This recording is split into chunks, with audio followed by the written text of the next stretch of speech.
Hello learners, एक बार फिर से स्वागत है आपका द वाइट बोर्ड चैनल पे। मैं नाम है सागर सक्षम और इस वीडियो में मैं आपको बीपीएससी हेड टीचर वाले एग्ज़ाम के मैथ्स के क्वेश्चन का सॉल्यूशन बताने वाला हूँ। और ये क्वेश्चन बड़ा ही मज़ेदार सा है।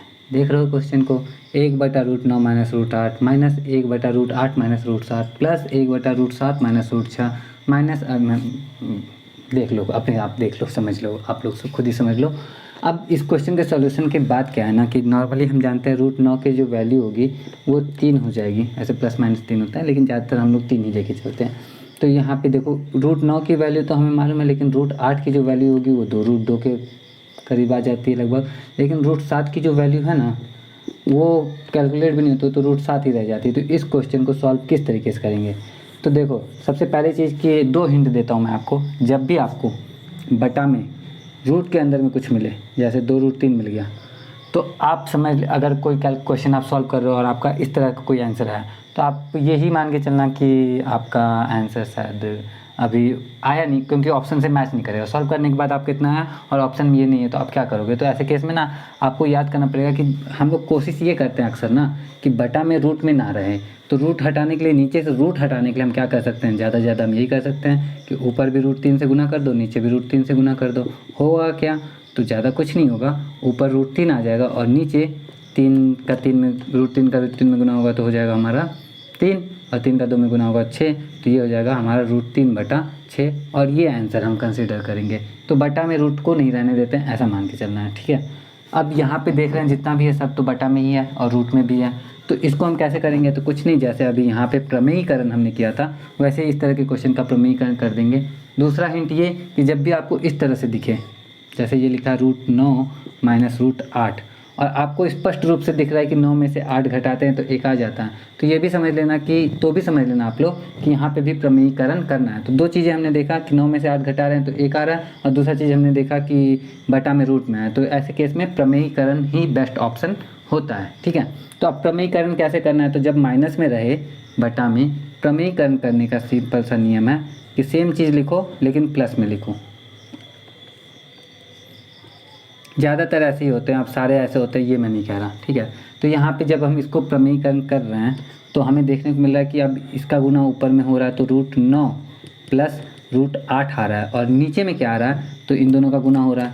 आपको एक फॉर्मूला आता होगा, a माइनस बी और a प्लस बी का जब मल्टीप्लाई होता है तो आता है a² माइनस b²। सेम फार्मूले को हम यहाँ पे अप्लाई करने वाले हैं कि a माइनस बी और a प्लस बी का जब मल्टीप्लाई होगा तो a² माइनस b² आएगा। a की जगह पे तो √9 है, √9 का स्क्वायर 9 और b का स्क्वायर यानी √8 का स्क्वायर यानी कि 8, तो 9 माइनस 8, और ये कट के हमारा हो जाता है 1, बचता है हमारे पास √9 प्लस √8।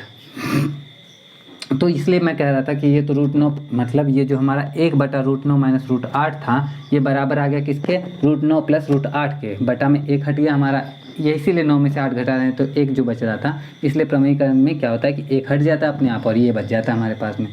तो अब इतना होने के बाद अब 1 का हमने किया तो सबका हम करके बारी बारी से तो देखेंगे नहीं, इतना दिमाग तो हम लोग लगाएंगे ही कि जब 1 का हमारा ऐसा हो सकता है तो सबका ऐसे ही तो हो सकता है। और वैसे भी ये तो ऑप्शन वाला है ना, तो प्रोसेस तो दिखाने की ज़रूरत ही नहीं है, हम डायरेक्ट टिक लगाने वाले हैं सॉल्व करके।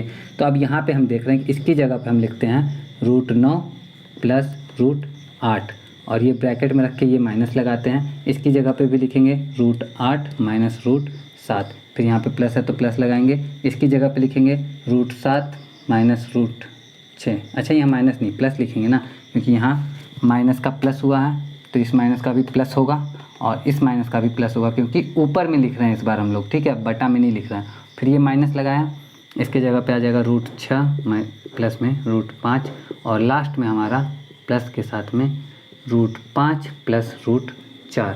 अब कुछ नहीं, सारे ब्रैकेट्स को ओपन कर देना है, तो हमें मिलेगा √9 प्लस √8, माइनस है तो दोनों माइनस हो जाएगा, तो आएगा रूट में -8 माइनस √7, प्लस है तो दोनों प्लस में लिखेंगे √7 प्लस √6, फिर माइनस में √6 माइनस √5, फिर माइनस में, सॉरी ये प्लस है तो प्लस में √5 प्लस √4।